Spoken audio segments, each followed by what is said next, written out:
Please subscribe to Rainy Free, like the video, and hit the bell notification. Thank you. So I'm here with a man himself, the African giant Burna Boy, and I want to ask you, why is it important that the diaspora come home? You know why? Okay, let's use America for example, right? Because we can use England, but let's just use America, right? Why do you think the Chinese American, has their respect, and they don't go through the things that African Americans go through? Even though they might go through their struggles, not taking anything away from them, but they don't go through what the African American is. You know why? Because the Chinese American has a base. He actually knows where he's from in China. Right. And they have support from the Chinese government. You understand? Like the Italian American, They have Italy. they know where their grandparents came from in Italy before. They know the first person in their family to come to America to start that line that made them Italian American. They know. You understand what I'm saying? The same goes for everyone else except the African American. You understand what I'm saying to you?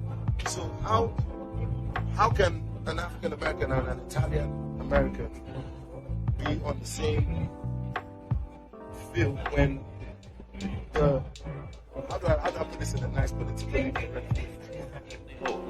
Our hope is in a strong Africa. And when Africa is strong, our position in America will be one of respect. But if Africa is weak, we will never be in a position of respect in America. They used to have a saying that one doesn't have a Chinaman's chance. But they don't say that anymore. They used that expression back when China was weak. But now since Mao Zedong has been successful in making China a strong country, the Chinese have more chance than anybody else. So this saying has become outdated. Well, just as it took a strong China to give a Chinese person respect wherever that Chinese person is found on this earth, when we get a strong Africa, the person of African origin or African ancestry will be respected any place on this earth, even in America.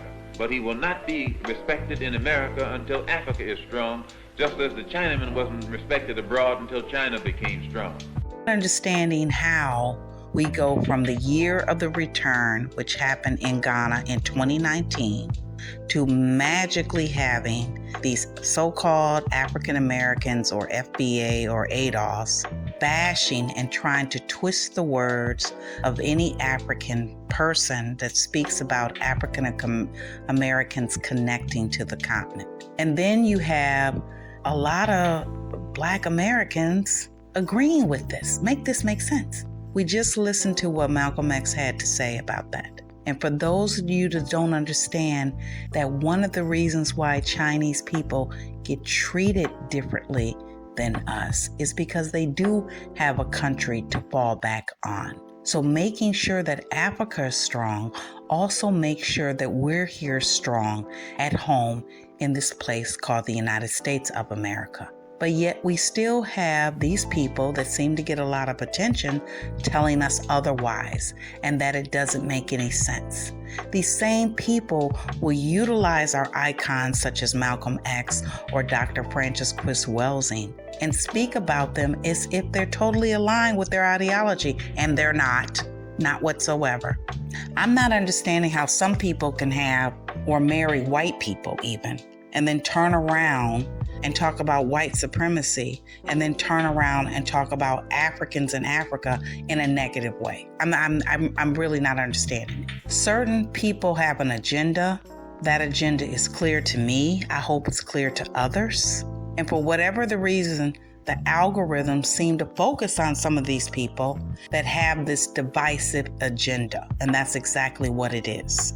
Anytime you can marry a white person and then turn around and say, don't act as if this Black Nigerian is my brother or sister of any way, and I have no identification with this Nigerian or with anyone from Africa, and you're a Black American, then something's wrong with you and self-hate. Point blank, period.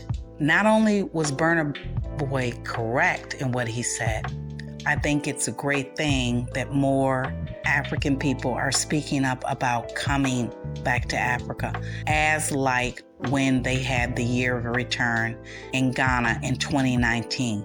But once again, we still have these voices, and they're pretty big voices that get a lot of attention through the algorithms, the magical algorithms, of telling us that we should not connect, nor relate, nor think of ourselves as people of African descent, that our home is only here and just here. And because we built this land, which we did for free, I might add, that there's no better place to welcome us than America. There's no reason in going abroad. Does that make sense to you? It doesn't make sense to me. Self-hate is real. And I think there are a few people out here on social media, on the internet, displaying it every single time they get the opportunity to turn the narrative around from what someone may mean, such as Burna Boy, and turn it into a divisive tool to divide us. If you don't believe what Malcolm X said about unity and Black people having it, then I highly suggest you go to the nearest library, pick up your nearest book, and read. Because the only thing I can tell you is that self-hate, agent provocateurs, and people trying to constantly divide African Americans from Haitian Americans, African Americans from Nigerian Americans, seems to be an agenda to that. And I'm not buying it, and neither should you. Make that make sense.